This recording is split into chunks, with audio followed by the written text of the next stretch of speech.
Welcome to Writers' Voices with Monica and Carolyn on KRUU LP 100.1 FM, the voice of Fairfield, Iowa. We're very glad to have you with us today. And today is Friday, February 23rd, and you may be listening to this on Monday morning. I do want to remind listeners that you can hear a rebroadcast at 8 a.m. on Monday. And I'm your host, Monica Hadley, along with my mom, Carolyn. Hello. How are you today? We're hoping we missed the latest storm in the forecast, and hopefully we'll dodge the bullet again. Yeah, that would be a good idea. Although it's kind of looking a little iffy. Yeah, well. We have a really special program today. We have three lovely guests in our studio with us today. And these three are representing the writers of Being Our Own Heroes, Our Stories and Other Myths. They are members of the Timeless and Transcendental Bunch. TNT Bunch. And Being Our Own Heroes is a collection of memoirs. And the three who are representing the group for us today are Dorothy Beale, Harriet Glupka, and John Ong. And, of course, John is the husband of my very best friend, Deanne. So I've known, and I must say, I'm going to tell you, when I first heard about this book, I thought, oh, yeah, that's nice, you know. But then I read it, and, well, John said awesome comes close, and it does. It doesn't quite even say it. It is wow. Every single bit that's in there is just, it's uplifting and charming, and it has a lot of philosophy, and we'll get in. You'll see what happens, because they're going to read some of their writings for you. So, Dorothy, you want to tell us how this all started? It all started in April of 2003. Linda Agnes, who you've already heard on this show, gave a writing seminar, Writing Our Own Memoirs, I think it was called. And it was in trying to encourage retired people to move to Fairfield. Well, when we got there, we three and several others, we realized that it was all Fairfielders. But the great thing, and about half of the group were in their 60s, and we thought, how can they write their memoirs when they're only in their 60s? But half a dozen of us were octogenarians, or incipient octogenarians like John. He's finally going to make it this year. So we, after the weekend seminar, 6 of us had been so happy with what we'd been doing that weekend that we asked Linda if she would continue to meet with us once a week. And to our astonishment, she said yes. And we have met every week. We continue to meet. We were just meeting this past Wednesday. We just continue to write stories.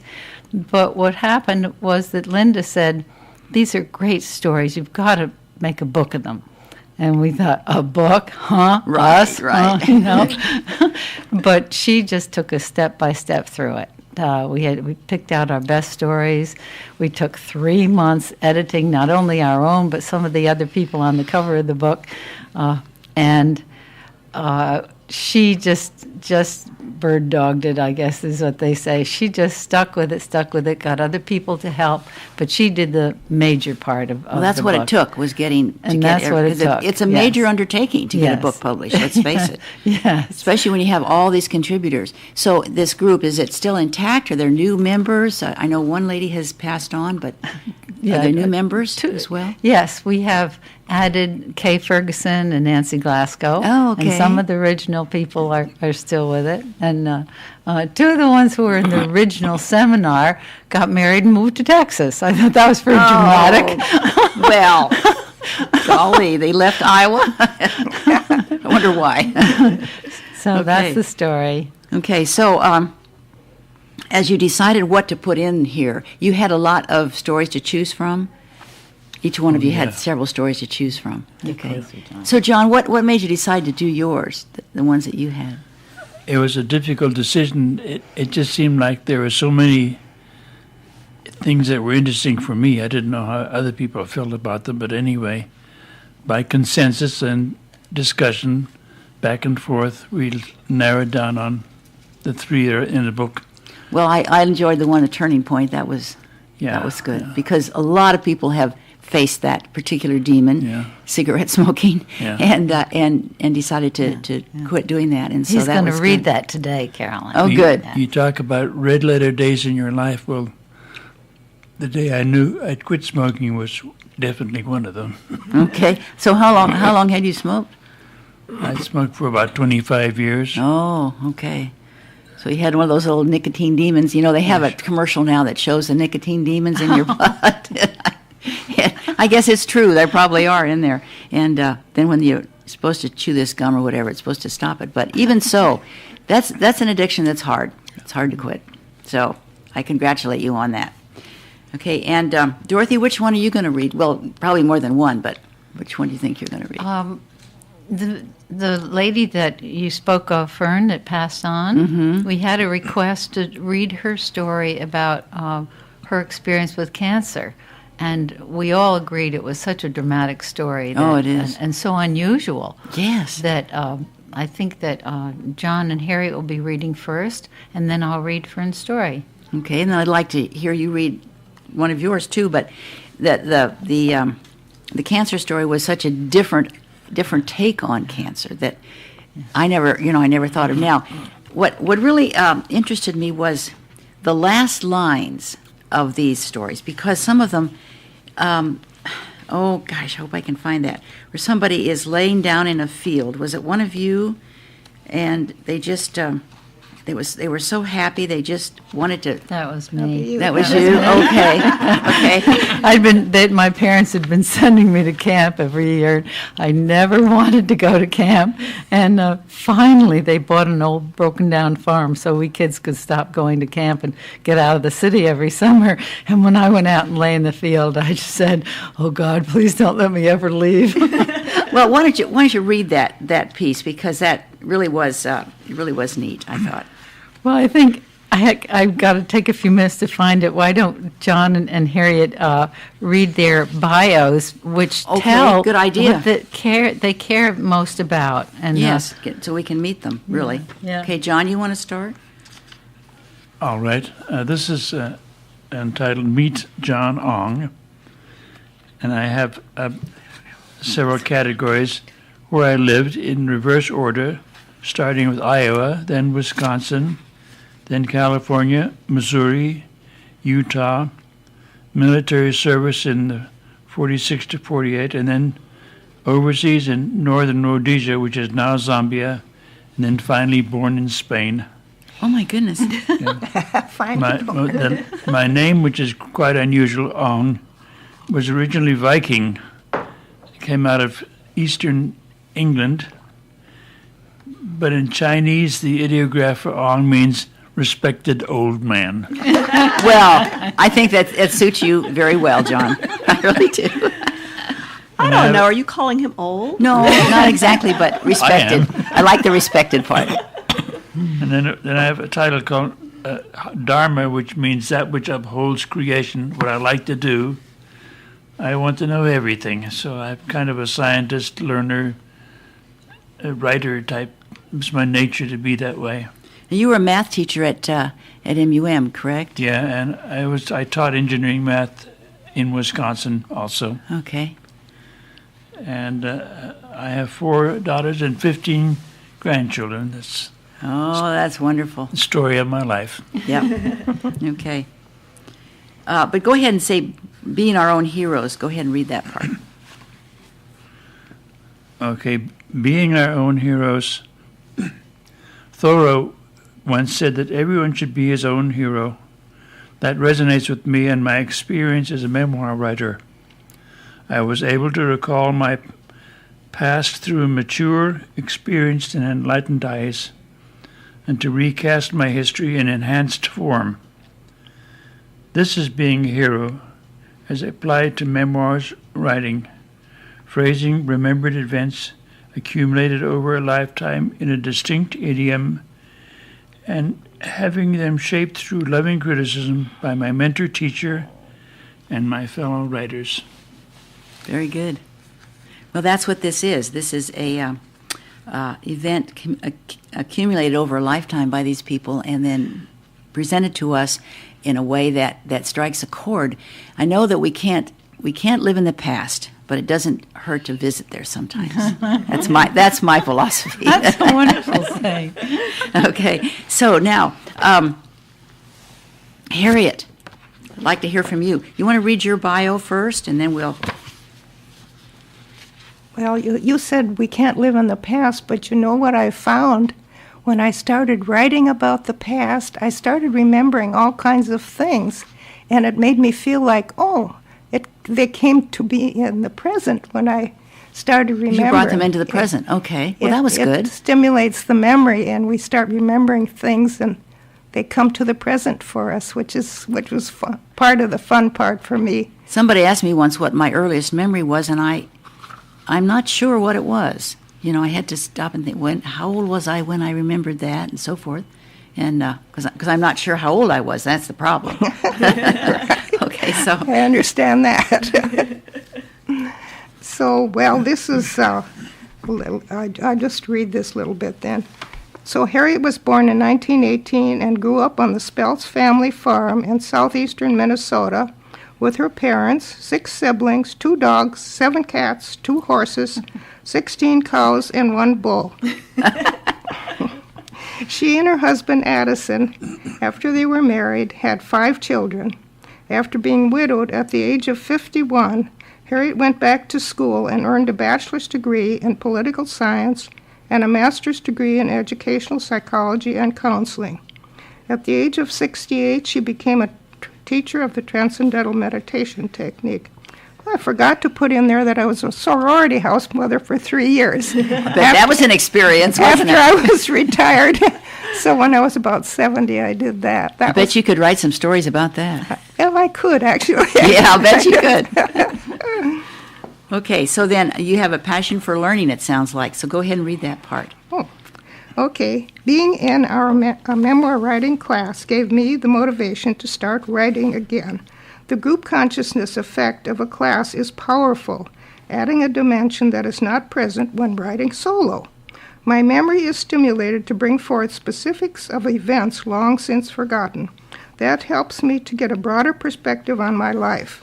Focusing to put these memories into words is good exercise for my brain and gives me a feeling of being more alive. Having our teacher, Linda Agnes, give expert guidance to improve writing skills makes the whole experience very satisfying in terms of learning, which has always been the passion of my life.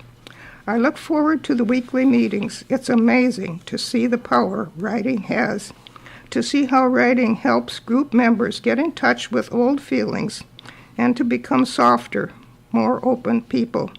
I feel this process has done the same for me. Hallelujah. And one of the things I found that we became very close to each other because we opened up and told these things. And in learning more about our buddies, we also learned more about ourselves. So that was fun. Well, the one that I liked of yours especially was teaching by example. Okay. So that's on page 35, you would read that for us. Because this brought to mind watching my grandmother. She would make angel food cakes from scratch. And she had an old cracked thing that she used, a big platter, and then she had this whip that she used to whip the whites and on that platter, and I'll never forget that. Oh, yeah, that's how I learned. So this starts out, it's time for spring, but the chill of winter is still in the air. Excuse me. It doesn't matter. It's cozy and warm in the farmhouse kitchen with the smell of wood burning in the kitchen stove. Mom is cooking up yummy aromatic foods. She's not making rice and dal. More like roast chicken, mashed potatoes, and gravy with carrots. Gotten out of the garden. The potatoes and carrots have come from our fruit cellar where they were packed in sand to keep fresh during the long winter season. Did I say fresh? In fact, they're so wrinkled it's quite a trick for my sister and me to peel them. In spite of their long winter nap in the sand, Mom manages to make them taste delicious. I'm watching her make the gravy. She's not teaching me to cook. She's not talking. She's not saying, take a small jar with a tight lid, put water and flour in it, and keep shaking until the lumps are all smoothed out. She's not saying anything. She has a lot to do. The food needs to be on the table, set for 10. When the menfolk come in from working, they're hungry as bears. We sit down to eat. It's scrumptious. That's the story I tell my kids years later when they ask, how did you learn to make such good gravy, Mom? You watched by osmosis, and that's true. We learn a lot, could learn a lot from our parents if we were observant and watched. That's how we learned. Yeah, that's how we learned. Another great thing about our book is the photographs. There are yes. photographs of what we look like as children, which gives you a feeling for the history, for the period, and that's a tremendous addition to the book, I feel. And then some of them, like in John's turning point, he has a picture of himself as a young man, very handsome young man, I must say. Lots of hair. Yeah, well, that goes with the territory, I guess. But okay, so Dorothy, could you read us your bio, please?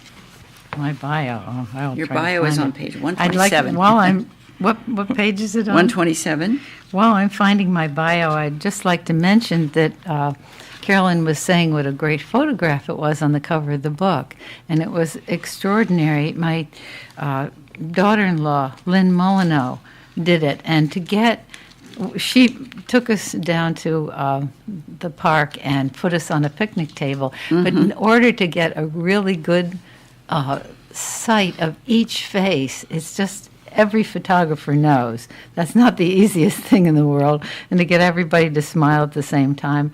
But it's a great photograph. It is. Those It is. of you who have the book, take another look, and you'll see what an incredible job she did. All right, my bio. Meet Dorothy M. Beale. As Dottie Cooley, I loved acting, drawing, and reading. As Dorothy Molyneux, I loved raising 6 kids, teaching Head Start, and being a teacher of the Transcendental Meditation technique. As Mozzie, I loved playing with my 10 grandchildren. Now, as Dorothy Beale, I'm back to acting, writing, and life with an adorable husband.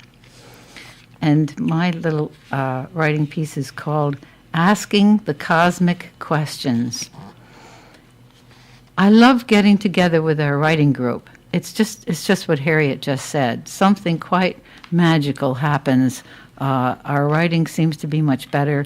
And as Harriet was talking about it, John and I are nodding vigorously, which you can't see on radio. But it's just incredible. We all get together, and for me, my best writing comes out of those sessions, our weekly sessions. Now I'll go on with this. My words seem to flow more easily.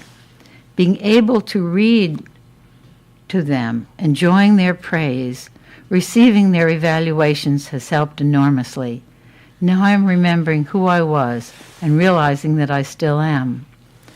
I was startled to hear someone say, I hope we can continue after the book.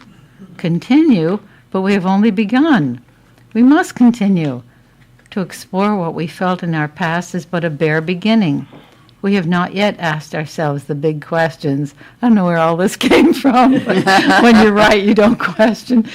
Who am I? What is my purpose in this lifetime? We must go on. Let us answer those questions in our writing. Why am I here when so many of my family and friends have passed?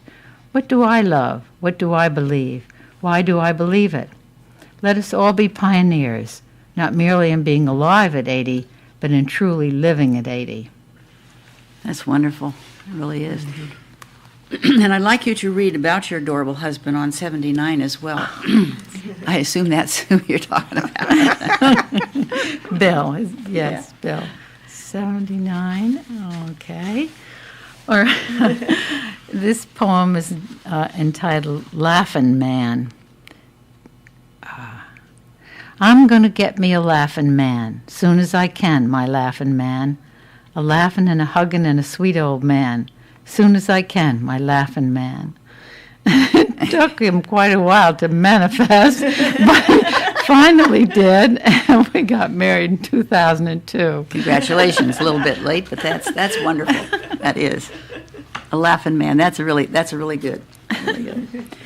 Okay, John, we have not really been ignoring you, but you have enjoyed this group as well, haven't you? Oh, definitely so.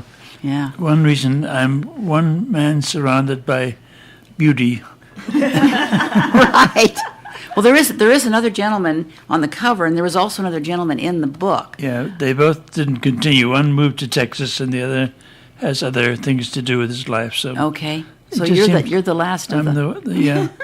I enjoy all the admiration and everything else. Okay. Would you you read us your bio. Now, would you do that turning point? That's Yeah. let's see. I just had it here. That's on page 89. I want to point out for the listening audience that on this same page there is a very nice picture of me as a 16-year-old lad with all my hair and all my teeth, Yes. which is Handsome. not true anymore. You were only 16 in that picture. You look very mature for 16. Yes. Yes, you really do. Where Okay. were you living then? Were you in Spain I then? was or? living in Africa. Oh. I was going to school in southern Rhodesia, which is now called Zimbabwe, Mm-hmm. and it was during World War II. Okay. You've had a lot of life experiences, Certainly haven't you? have, yes. Yeah. Okay. Very interesting. Anyway, this piece that I wrote is entitled Turning Point. In the summer of 1980, I made plans to attend a 3-week World Peace Assembly, WPA, on the campus of what was then Maharishi International University in Fairfield, Iowa. I drove my big Moto Guzzi motorcycle down from Milwaukee, Wisconsin, and spent the night in my sister's in Cedar Rapids prior to making the last leg of the journey the following day. I had announced my plans to leave my cigarettes behind and use the restful and coherent environment to quit a habit of 25 years. I had heard incredible anecdotes concerning meditators who had simply forgotten to smoke, as if they were actually possible. After breakfast that morning, I put one of my brother-in-law's Salem lights, in my shirt pocket and departed. At Kelowna, I pulled off the road and took out the cigarette and smoked it. Once on the WPA, after a day or two of only mild withdrawal, I began to have thoughts that perhaps, just perhaps, I might be able to stay quit. After 2 weeks, I made an offhand remark to someone that although I had stopped, I might start again at the end of the assembly. He said, in effect, "Why don't you not do it?" And I didn't. Every time I pass through Kelowna, I point to the spot where I had my last cigarette. But this is the first time I've ever told the story of my guardian angel. That's great. So how long had you been a meditator before you went to this? I started in 74, and this was in 74, 74, and this was... 80, but that, Yeah. 80, yeah. Yeah. 6 years. Yeah. 6 years. So you were well into it, and you realized the possibilities of TM, and, Yeah. knew that it'd be good for you. I just want to mention that this is Writers' Voices with Monica and Carolyn for anyone who's tuned in recently. And our guests today are 3 of the memoir writers from Being Our Own Heroes, which came out of a memoir writing class taught by Linda Agnes. We're speaking with John Ong, Dorothy Beale, and Harriet Glupka. And I'm Monica Hadley, and my co-host is Carolyn Kilborn. And we still have a lot of talking to do, and this writing class is still going on, Yes. and people can join. So where is it and when is it? Dorothy? Where is it is a very good question. We have moved around from trailer to house to apartment to trailer to house to apartment. And this past Wednesday, 2 days ago, we met at Margaret Ashelman's trailer in Utopia Park. And where we'll be meeting, probably this coming Wednesday, we'll be meeting at Nancy Glasgow's condo in Heartland Condominiums. And we're kind of going to, we don't know. Okay, But we just keep going. So it's on even Wednesday. every Wednesday from 1:30 to 3:30. Okay, so what number could they call to find out where it's going to be? Just don't call till just before. No. 472-8186, listed in the phone book under Beal, B-E-A-L, Okay. would be fine. Okay, well, you want new members. You want fresh blood, as it were, because everyone has their own story. Everyone has a story to tell. Yes, yes. And it has been great to add Nancy Glasgow and Kay Ferguson to our group. Yeah, It's been Kay's just a great. very successful businesswoman. Right. In time with Shackley. And they're both excellent writers. Nancy was already writing some on her own, and Kay had so many marvelous stories from raising her 5 kids that she was dying to get on paper. But as you say, she had such a busy business that she wasn't getting to do it. So it's very fun. So you have to take the time. Sometimes have to take the time, and of course, this is an incentive then, It's because you bring finished works to or works in progress to the class. Is that how you do it? Usually, we talk about a theme for the day, and one of us will come up. See, Linda has moved on to other teaching now, so we haven't had Linda with us since sometime last year. It's been maybe a year, and I'm so proud of us that we continued. Well, without Linda. you're self-motivated then, really. Yes, it's just great. So one of us will come up with an idea, a theme, and then we all discuss it. Is this what we want? And if somebody comes with something they've already decided they want to write about, then fine. But it has been pretty helpful to have an idea. What was the one we did Wednesday? I remember what was the winner. What was it? Oh, I know. We've written about quite a few of the times in our life, but we all agreed that we had not really, as they say, mind the sweet things that happened in our life. We hadn't written about all those times, and it so makes you feel wonderful to remember them those, and yes. write about them. Just writing about them is so fulfilling, and so that's what we wrote about. And for me, it was something that had just happened. I had just come back from rocking great-grandchild number 7, and it was such an incredible experience that it was just, when you think of an idea, it just flows out of you. You don't have to. You found that too, Harriet, right? Right. Yeah, you get an idea and it just, right, John? Yeah. Everybody's nodding his head, yes. I think this is television. Do you want me to read Fern's story? Yes, this Fern was one of your members that passed on, and she wrote this about her cancer, and it was just, I'd never ever heard anyone express this before.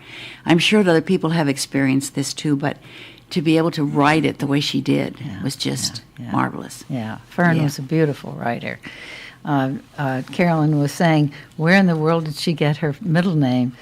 Fairy Bell. It was a family name, believe it or not. So her name was Fern Fairy Bell Flessner. So it's entitled. Was she a Fairy Bell? She She was, okay.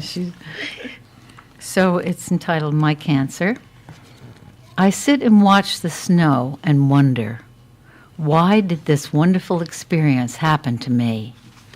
How can I tell it when I don't know what it was? How can I explain to anyone this inner lifting of my spirit? This feeling I can only call my bliss. People, friends, and doctors looked at me as if I were from outer space, when I tried to tell them what this feeling was that took over my body and left me feeling all aglow inside. It was so the opposite of what it was supposed to be. I had this dreaded thing called cancer in my body. It was like a blight. I was surprised they found it, and the docs said it would not go away unless we fought with all the tools and drugs they always used. I listened, and I knew they were sincere, but something inside me somewhere was not afraid. I don't know why. I've always been the one to acquiesce, to go along with everything they said. Peace and quiet left my soul, and I struggled, what to do? My friends were listeners and tried to help. I knew no peace until I found a book about a man who loved his sickness. And why not? To me, it had brought nothing but the best. So much love and a better way of life. My children, showing love, unspoken all these years, now coming out.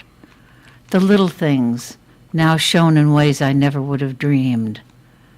Devotion, shown by attention to the smallest need. Hands touching, patience, consideration just for me. I knew that it was there, but now I saw it, felt it every day, shown by what my family did in every possible way. How could I not love this thing called cancer? It brought me lovely things, and I found better ways to eat and live, to stop and hear a bird's song, to look at nature in a way I never had before, to value friendships and a smile from strangers. A whole new world had opened up, of love I had never stopped to know, of friends who cared but never stopped to tell. Now they came and made me realize that they were there for me all along. So then the bliss came back. Thank God it all came back. And I did only natural ways like different food and many other new and different things. I prayed a lot to my guardian angel and to many friends and family gone before. I felt them close and helpful and thought of joining them, not in any morbid way, but as a place of happiness and joy. My son insisted that I get a check to find out just exactly where I stood. And then it came, the news that it was gone, gone. At first it took my breath away. I'd prayed and worked for this, yet it just could not be true. All sorts of feelings crowded in, and I felt joy, joy, joy, and thanks to God. And then a touch of sorrow for my bliss. But it has slipped and turned and left a sweet, sweet joy. I realized I had just received a gift, a time to see my life and my family in a different way, a time to know my friends and all they had to give, a time to hear and appreciate the songs of nature and love the sun so warm upon my face, a knowing now that every moment counts, and kind thoughts and family and friends are what make life a joy, and most of all that love and love alone is what our lives are all about. Yeah, that was... So she did not take treatment then? No. That's a miracle. That's a miracle story in itself. It is. Yeah, really. Dorothy, you did a wonderful job reading that. Thank you. You really did justice to Fern's words. She's an actress too, you know. Yes, I know. I read that. You have many talents, and it shows. No, that's. If I had to pick a favorite piece, I suppose it would be that one. But there's a lot of. I mean, it would be hard to fix it to pick a favorite piece in here because they're all.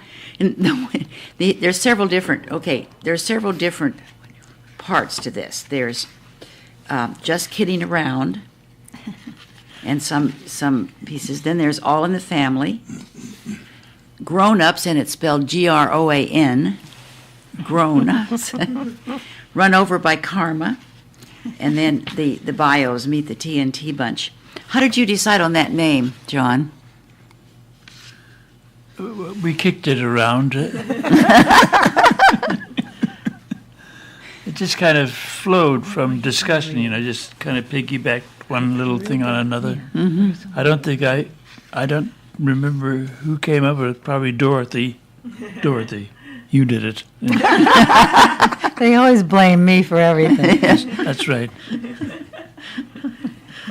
One of the most delightful parts of the book, those of you who have it may not have really noticed this. I did, yeah. Read some of those. You know how it's the habit of writers. They will get famous people to read the script before the book is published, and then there'll be a whole list of their comments. Oh, this book is so great, you shouldn't miss it. So we decided to turn that on its head a little bit, and we put on the back cover what the critics say about being our own heroes. Mark Twain said, "Chloroform in print." Lady Chatterley said, "Too racy for my taste." Pollyanna said, "I'm sure they're very nice people." Charlie Chaplin said, "I prefer younger women." Do you want to read the rest? Reality changing. Reality changing, but Alice in Wonderland. They are all honeys, Hunnies, a triumphant tour de force by Attila the Hun. Author of. You're right. Europe on 5 cents a day and getting in touch with your inner conqueror. That's really clever. That really is. That's Attila the Hun. Okay. Albert would have loved it by Queen Victoria. I wish I'd written it by Will Shakespeare. So definitely have a sense of humor here. Definitely. Do you laugh a lot during your writing sessions? We have more fun. Okay, Harriet, your piece, The Midnight Ride, struck a chord with me as well. I wonder if you could read that for us. That's on page 93.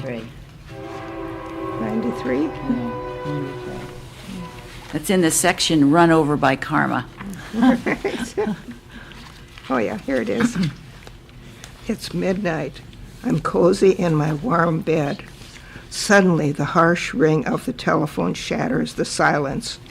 I hope it's a wrong number. No, it's not a wrong number. A familiar voice at the other end says, "Mom, on the way home, the car broke down near Rochester. Please come and get us." I shiver. My car doesn't have enough gas to get to Rochester. I can't get gas at this hour. Ron says, "That's okay, Mom. You can take my little truck." Silence at my end of the line. Like a quick flash of lightning, the memory of learning to drive a car not too long before this passes through my mind. First, the driver's training course and the resulting sore muscles from tension at the end of each session. I didn't learn to drive until I had to because my husband became ill. Then, after taking all those painful driver's lessons, the big day, the official road test, I passed. Sore muscles from my weight training class later were never this bad. I'm jolted back to the phone call.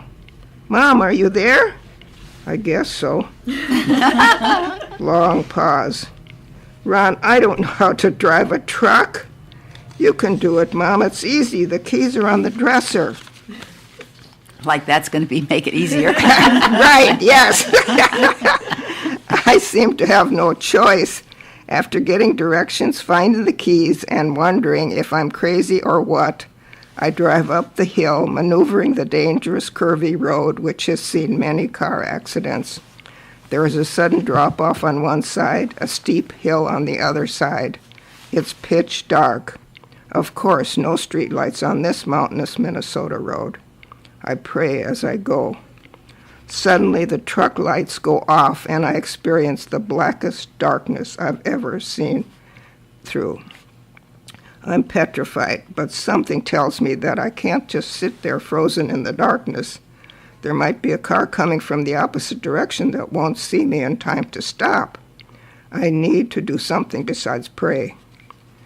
Somehow my hands are guided, and I realize that Ron's CB radio has dropped onto the knob that switches the lights on and off. Oh, I get the lights on and continue on my way. Eventually, like what seems like forever, Ron, his wife, and their little daughter come into my view. First we squeeze each other, then we squeeze into the truck's cab. Believe me, I'm not sitting in the driver's seat to go home. that's good. And you read, are you an actress as well? Because you read that very well. Thank you, that's very sweet of you. No, I'm not. Well, I hope Ron appreciated what you did coming out in the middle of the night like that. I'm sure he did. Yes, I'm sure he did too. John, I'd like you to read the one where you were recovering from your stroke, which I know was, That was a stroke is something that it hits so quickly, and you have no preparation for it usually, and a lot of times you're unable to recover as you did. And I remember when it happened, Deanne was very worried, of course. So can you read that for us, please?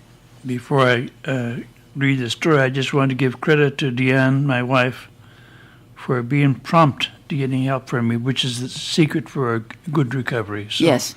I want to acknowledge that. Thank you. This is entitled Recovering. After a stroke, what happens? Half the body is impaired in its function and speech is garbled.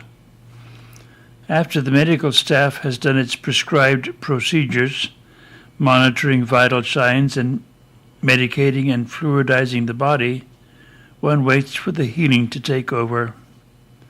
Firstly, know that healing is miraculous and in no way connected with medication.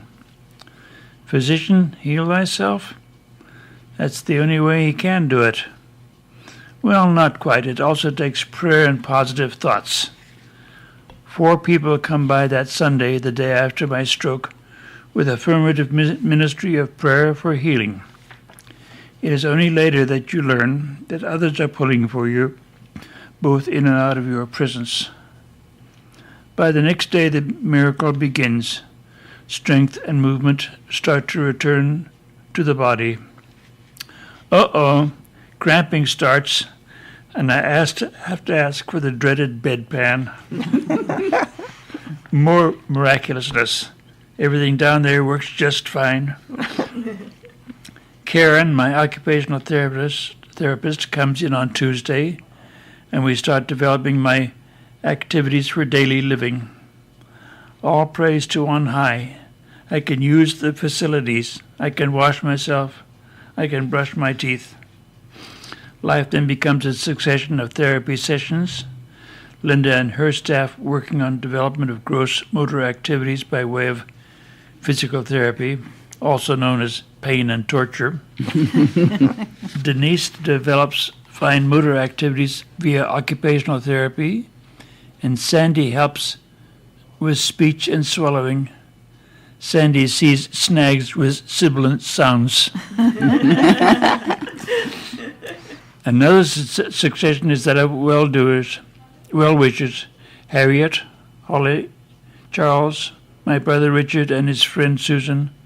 My daughters Susan, Sarah, Rachel, and Ruth arrive from far and wide. Thank goodness for the occasion.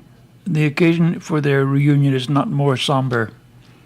Also, my wife Deanne is with me continually throughout, greatly speeding my recovery. After the 9th day, all of the therapy goals have been met, and I go home. My doctors and staff say that I have been lucky. I believe it. My recovery came from the support of nature, positive outlook, well wishes, and prayer. Well, it was another miracle that you recovered that quickly. It really was. So, are you planning another book? We're kind of talking about a sequel? We're not exactly sure definite yet, but I want to tell everybody this book is available at both of our fine bookstores in Fairfield and also on Amazon.com. It's Being Our Own Heroes, Our Stories and Other Myths. And it's, so how is it listed? Isn't listed by author then? Is it? It's listed both that way, the title, and Margaret Ashelman, because her name begins with A. Okay, okay. All right. And so let's see, how many people are represented here? 10, I think it's 10, isn't it?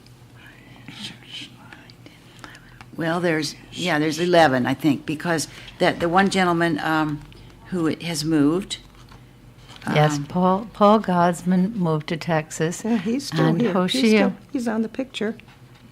And Hoshea Love Hoshea. was in the original group. He didn't get in the picture because he came the wrong day. Oh. But many people here know him because he's been a full-time student at MUM the last few years. He had his writings were interesting. Yes, too. yes. Very insightful. Very dramatic, too, you right, might dramatic. say. Yeah, for sure. The car crash. Oh, yeah. Our book has a little something for everybody. It does. For guys and kids and octogenarians. And right, and it's not X-rated in any way. Well, you know, you never know when you pick up a book today what is going to be between the covers, and sometimes you can't hand it to a student or a child and say, read this until you've read it yourself, and so but this one you can, believe me. Okay, we'll try to do better on our next book. Oh, no.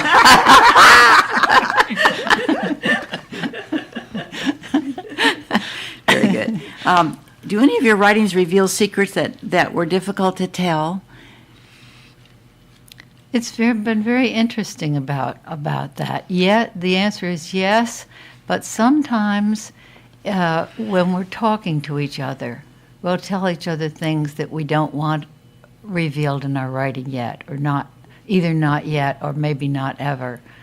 So it's not that it's a therapy group, it's just that as we've gotten to know each other so well, we're just completely honest with each other. And if a subject comes up and we want to say something about our own past that we wouldn't be writing about, we just do it because it's such a warm feeling that's been created in the group between because you're each among other. friends. We're among true friends. Yeah.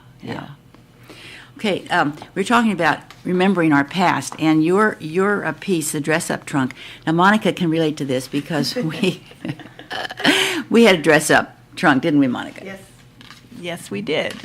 And she and her sister and brothers were not so much the brothers maybe, but well, I don't know. I think Joel liked to do it maybe, or was coerced into it. He was the youngest, and two older sisters, so maybe he had to do it. But I have pictures of Brian and you and David having dressed up in Pennsylvania. What were we dressed as? Well, Brian had on some kind of a dress, and you actually had on your dad's army hat. And I forget what David was an Indian, I think, because we had the Indian outfits. So he was probably an Indian. And we were probably, 4, 5, and 6 or Yeah. something like that. Yeah. 'Cause I had 5 children, and I always liked to dress. Oh, I loved to dress up when I was a kid. So, Dorothy, could you read that, please? The dress-up trunk. So you got it right there. Okay. All right, the dress-up trunk. We raced upstairs. Free. We were free. 6-year-old sister Barbara, cousin Marcia the same age, 3-year-old cousin Lois, and 4-year-old me. The 2 sets of parents were downstairs in the living room doing their usual Sunday afternoon talk, and we kids were free to dig into the dress-up trunk in the attic. What riches we had accumulated. Aunt Mimi the flapper had donated her old dresses and beads. Dad had added parts of his World War I uniform and a German helmet complete with a spike sticking from the top. There were gypsy skirts, a black silk belt, and parts of Halloween costumes. I couldn't wait until I would be big enough to wear those. The belt alone weighed several pounds. Last to come out of the trunk were the lacy undergarments that had been shed in the present liberated 20s. Lois and I, the youngest, were limited in our choices due to our small size. Lois donned Dad's puttees.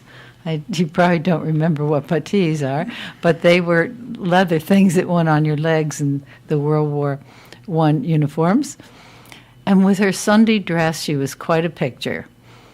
I chose the leather helmet, the kind that flyers of those open cockpit days wore. I had begun my admiration of Amelia Earhart, the daring woman pilot, and wished I had a white silk scarf to complete the effect. Barbara and Marcia argued over Mimi's orange chiffon dress, and with it its long string of beads to match. Both girls looked silly in the dress, which trailed the floor, when it was supposed to show a naughty view of legs. Another dress and more beads were found, and we began planning the play. Amelia Earhart falls in love. No, that wouldn't do. Although movies were forbidden to us, we had heard the name Clara Bow.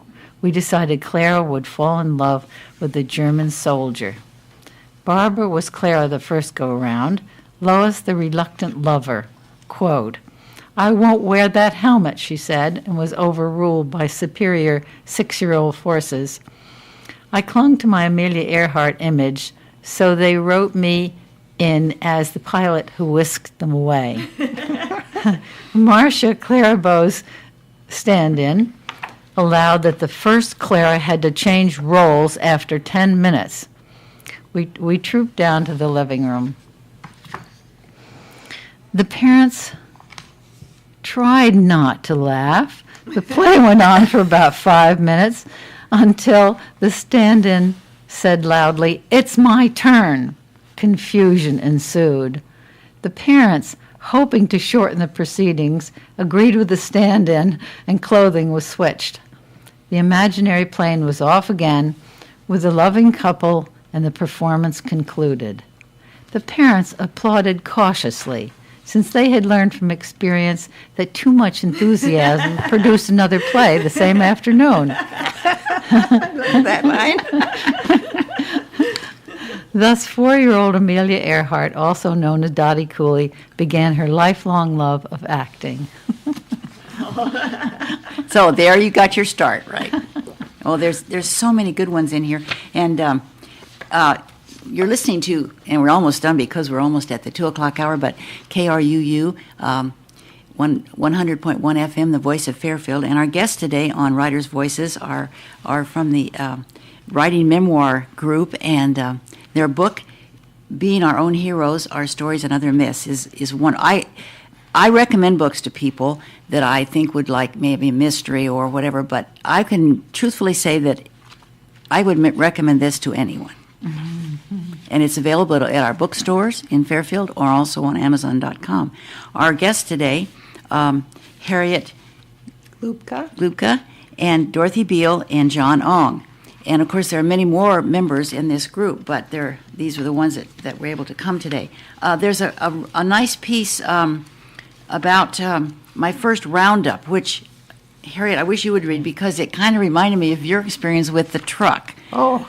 Okay, that's on page 23. Okay. This was by Fern Fairybell. Oh, what page is that? 23. And when you get the book, another one of the original members couldn't be here today, Margaret Ashelman, but be sure to read her stories because they are excellent. Well, we can probably read one of hers before we leave. Good. Yeah, that would be good. Okay, my first roundup by Fern Fairybell Flessner. My mother's dilemma was a serious one. My father had been called away soon after we moved to our new farm in the foothills of the Black Hills. She was left with 3 little girls, my sisters, 3 and 4, and me, 5 years of age. It was up to her to take care of us children and the farm animals, including the cows. We had no barns or fences yet, so the cows had to be turned out on their own every morning. Some of them had to be milked, which meant someone had to round them up by horseback every night. Before she left to round up the cows the first afternoon, my mother prepared us for her absence by showing us where to get food if something happened to delay her return. The next step was teaching us how to light a fire in the stove. I remember crumpling up paper and placing it in the stove, then covering the paper with wood chips. How my hand shook as I lit a big kitchen match for the first time and watched the flames flare up. It was what I considered my first grown-up accomplishment. My mother was not a worrier, nor was she being unduly precautious. The horse could stumble or step in a hole, or a snake could frighten him, causing my mother to fall off. Although all these things were improbable, my mother knew that if something happened, the nearest neighbor was a mile away, and my father would not be home for several days. The first day went by with my mother returning on schedule to 3 anxious little girls. The next day she decided that I should be the one to go after the cows. 5 years old, imagine that. Oh, I was elated. I was to ride on my very own horse that had been a gift from my Uncle Ward. Born on the same day I was, the horse's name was Fox, and I had ridden Fox around the yard and up and down the road in front of our house, but now I was going to do a grown-up job. As I watched my mother fasten the saddle, I began to have a few doubts, but the thrill of the adventure took over and I felt excited. My feet wouldn't reach the stirrups, even on their highest buckle, but I still had the saddle horn to hang on to. This would keep me from sliding off as we went up and down the sides of the canyons. As I rode off, I looked back and waved before trees hid my mother and sisters from view. Soon I came to the path in the canyon that my father had made by dynamiting the rocks. It was not a smooth path, but better than the other side of the canyon, which had a steep bank but no path at all. I had never been on the other side of the canyon until now, and as I stopped to listen for the cowbells, I glanced up into the tree ahead and looked into the large, round eyes of an owl. He stared straight back at me. I was surprised and a little startled, as I'd been told that owls slept in the daytime. Perhaps I had awakened him. We stared at each other, and then I moved on, thrilled to have been so close to this beautiful bird. As Fox picked his way amidst the cactus and sagebrush, I caught sight of a small dog-like animal loping along in the distance. I knew this was a coyote, like the ones I had heard howling at night. Their cries were eerie and frightening, causing me to cuddle closer to my sister in bed and cover my head. I stopped again to listen and again heard silence. In that silence, I could hear the creaking noise of the saddle expanding and contracting as my horse breathed deeply. I felt truly alone, yet felt no fear. To me, this was an adventure that I would cherish. I soon found the cows, and when they saw the horse and rider, they all started for home. My mother and sisters were waiting, and it was a happy homecoming. I knew from the look on my mother's face that I had done a good job. It was good to be back home again. This took place over 75 years ago. I've gone back to the old farm and found all the beautiful pine trees that shaded our house and barnyard cut down and the logs of our house taken away. All that remains is the stone fireplace, a lonely sentinel standing watch over memories of long ago. thank you. That was, see, you can be young or you can be old and still have trepidating experiences. Right. Now, I would imagine that was a memory that stayed with you your whole life. That wasn't one of those This that was you'd Fern's. forgotten. That was Oh, that Fern's. was Fern's Fern's. story. Yeah. Oh, that's right. But yeah. it's- Yeah. And it probably did stay with her whole life. I'm sure it did. Okay, we have a couple of minutes left. You wanted to read something of Margaret Ashland's? The most delicious sense of humor of anybody I've ever met, Margaret. Here's a piece by her, Cherchez la femme at 80. At this date, several parts of me have decided that they will no longer stay with the gang and want to set out on their own. Oh, yeah. I love this. I love that too. Some of this mutiny is new, but the tendency has been either latent or bold for decades. My skin has spots not arranged with charming design, but quite unexpectedly on arms, legs, and tummy. My knuckles decide they are grown up now and keep swelling, trying to nudge out their neighbors as if they weren't on the same hands. How can the hands look as if they'd be delicious being held by an attractive man if these knuckles keep nudging each other just for attention? My hips. I haven't been exercising them especially, but how come last season's slacks fit everywhere except around the middle? I can't even zip up to near the belly button closures and have to wear blouses out so the uncompleted and discouraged front zipper doesn't show. Fortunately, I still wear the same shoe size and haven't worn heels since they went out of fashion for most people. The styles of my other clothes have come and gone, perhaps several times, but fortunately the clothes don't know it. I keep wearing them. I don't want them to feel like orphans. Even if all my friends recognize them, at least strangers don't. Who cares if my hair grows more silvery year by year? At least I can go places from time to time rather than spending the money on hair dyes. What about wrinkles? I've always called these on the outer edges of my eyes smile lines. As if there weren't a few wrinkles, strangers would guess the grandmother had indulged in a facelift. I can rejoice that I am a woman. Most older men know I carry extra pounds like a sack worn in front. Women can buy muumuus in Hawaii and wear those extra pounds anywhere, and we often do. Margaret is so clever with her wit. Well, you all are clever, and this book is Being Our Own Heroes, Our Stories and Other Myths, and I highly recommend it to anyone for your personal reading, for your family, for gift, whatever, and they're available locally. Well, you've been listening to Writers' Voices with Monica and Carolyn. We're about wrapping up for today. I do want to mention that our guest next week is Cindy Buck, who was the editor and compiler of Chicken Soup for the Gardener's Soul, as well as a number of other projects that she'll be talking about.